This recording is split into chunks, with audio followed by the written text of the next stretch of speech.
you something that's been bothering me for a very long time. So, can you imagine a world without trees? Yes, let's just call it a city. So, can you imagine a city without any trees? That would be hard to believe, right? So today I'm here to tell you why cities need trees, but these days we have been actually destroying forests and cutting down trees. But now I'm here to share my option with you guys so that you guys can protect the forest and save all the trees. So guys, in some cities, they are having growing populations. These growing populations, they need a system for them to take care of the people who are increasing. Some it means that the population is increasing, but trees are decreasing because we have to chop down trees to make space for crops and houses for the growing populations. But that's just one part of the country. That's just one part of the city. But actually, you guys haven't heard the other one. So there are different kinds of city. One city may destroy the trees for the growing population, but one city might actually save the trees, and they might even find ways to make houses for the population and grow crops. So today, guys, you have to see the importance of trees. So trees in the cities, when it rains, it's like a drain. A drain is something that when we flush the water down, it might just go into the soil instead of just flooding the entire city.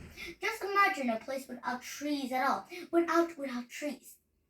They might feel like we might be flooded in a city, and in the rainy season it might be very dangerous. But when we have trees, especially cities with lots of trees, they don't have to worry because trees are like a drain. They drain the water to prevent floods. They drain the water down to the soil. And also, it would be benefit for them too because they could drink free water, and also it's also good for the soil too. And secondly, is that guys, have you seen a city without any trees before? So maybe in North Korea, South Korea, like that, they might have something to explain because in their country, they often live underground. And underground, it might be very hard for the people to move around or go around or plants to grow, of course. So that's the thing, guys. Lots of countries don't really have trees. And scientists shows that when a patient is sick, if they have a view of a brick, they might recover more slowly than the ones who have the view of of trees, gardens, and beautiful nature things, of course. So that study shows it's actually true. So also it could also change our personality from an angry, hot, a bad tempered person into a happy and easy tempered person, like that. So also trees make oxygen.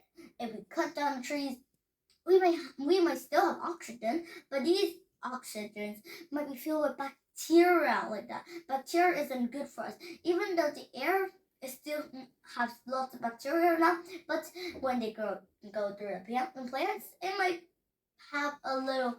They might have less bacteria than the ones that don't go through plants, actually. So I think, guys. So sometimes in England or maybe some places like London, when no sun really comes out at all and trees don't really grow there, you can see that people have pale faces, sad expressions, or even wrinkles. So studies also prove that trees make our lives better. They change our personality, they change our life, they change how we breathe, how we feel, and how our personality goes. Like from a bad tempered person to a good one, like that, for example. That's one of the best examples I could find. So, anyways, let's just say that if cities do not have trees, we will have oxygen, but dirty oxygen filled with bacteria. And also, when it rains heavily, especially in the rainy season, our city will be flooded, of course. And also, trees are very good for us, and they could change our experience in life. They could change our whole life. You just don't know it because these are micro little changes. You can never see them because they're so tiny.